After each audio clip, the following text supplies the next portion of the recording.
Eh bien donc nous avons pu effectivement remettre la pétition avec les 14 500 signatures, dont 2500 en Corse. Il n'était pas prévu que nous nous entretenions plus que ça, mais finalement ça a débouché sur une petite discussion.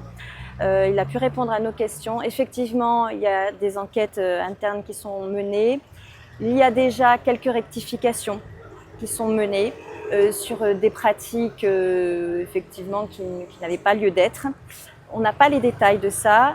Il nous dira effectivement à quel moment ils pourront nous donner les détails, mais en tout cas ils sont mobilisés là-dessus. Ils nous diront aussi s'il y a des chaînes d'abattage qui méritent d'être fermées ou pas. Pour le moment, ça c'est assez flou, mais de toute façon, c'est sûr, il y a déjà des rectifications en place sur la façon de procéder dans l'abattage. Voilà. Il ne faut pas tourner la tête, il ne faut pas se voiler les yeux.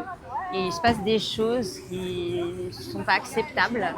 On n'est pas là pour donner des leçons, mais on est là pour dire qu'il faut, puisqu'il y a des choses à respecter, des lois qui sont prévues pour la protection animale, eh bien, il n'y a pas de raison que certains s'en exonèrent. Donc voilà, il fallait être là ce matin. Exactement.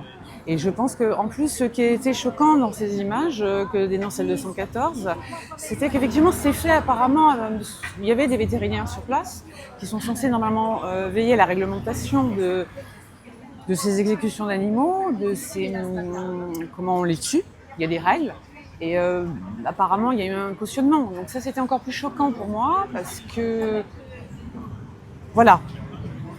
Comme me dit madame, on n'est pas là pour donner des leçons, mais je trouve qu'on oublie que les animaux sont des êtres sensibles, bien que certains le nient.